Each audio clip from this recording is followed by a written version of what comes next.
Hi friends, ക്രിസ്മസിന് വെട്ടുകാട് പള്ളിയിൽ പോയപ്പോഴുള്ള കുറച്ച് വിശേഷങ്ങൾ കണ്ടാലോ. ബേസിക്കലി ഞാനൊരു മലപ്പുറംകാരി ആയതുകൊണ്ട് തന്നെ ക്രിസ്മസ് ആഘോഷങ്ങളൊന്നും ഞാൻ അധികം കണ്ടിട്ടില്ല.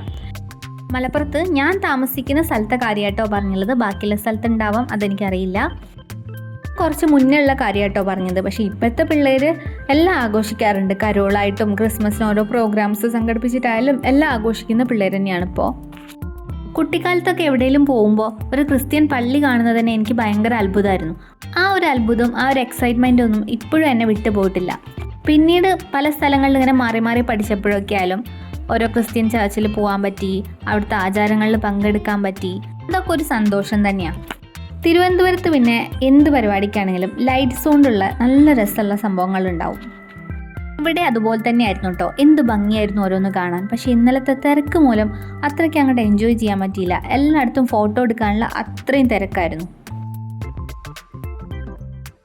ഇത് ആദ്യം കണ്ടപ്പോൾ എനിക്ക് എന്താണെന്ന് മനസ്സിലായില്ല. അവിടെ അത്ര ആൾക്കാർ നിൽക്കുമായിരുന്നു. പിന്നെ അടുത്തെത്തിയപ്പോഴാണ് 2024 ആണെന്ന് മനസ്സിലായത്. എല്ലാം കണ്ടിങ്ങനെ നടന്നപ്പോഴാണ് അവിടെ വടംവലി നടക്കുന്നത് കണ്ടത്. അപ്പോൾ അവിടെ കുറച്ച് നേരം നോക്കിയിരുന്നു. എന്തായാലും മണലിലിങ്ങനെ ഈ വടം വലിക്കാൻ കുറച്ച് ബുദ്ധിമുട്ട് തന്നെയാണ് അല്ലേ.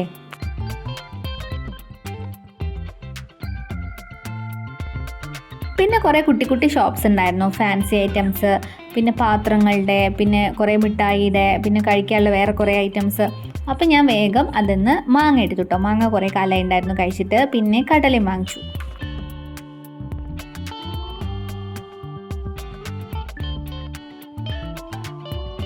ഇത് കുറച്ചുകൊണ്ട് ഞാനും ഏട്ടനും കൂടെ കുറച്ച് നേരം കടൽ കാണാൻ വേണ്ടിയിട്ട് അവിടെ പോയിരുന്നു.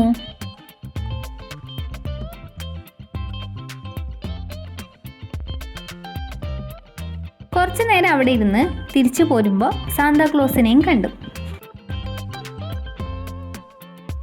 ഇത്രയും ലൈറ്റൊക്കെ ഉണ്ടാകുമ്പോൾ എങ്ങനെ നമ്മളുടെ സെൽഫിയൊക്കെ എടുക്കാണ്ടിരിക്കും. അങ്ങനെ ഞങ്ങൾ കുറേ സെൽഫിയും ഫോട്ടോസൊക്കെ എടുത്ത് തിരിച്ചു പോന്നു.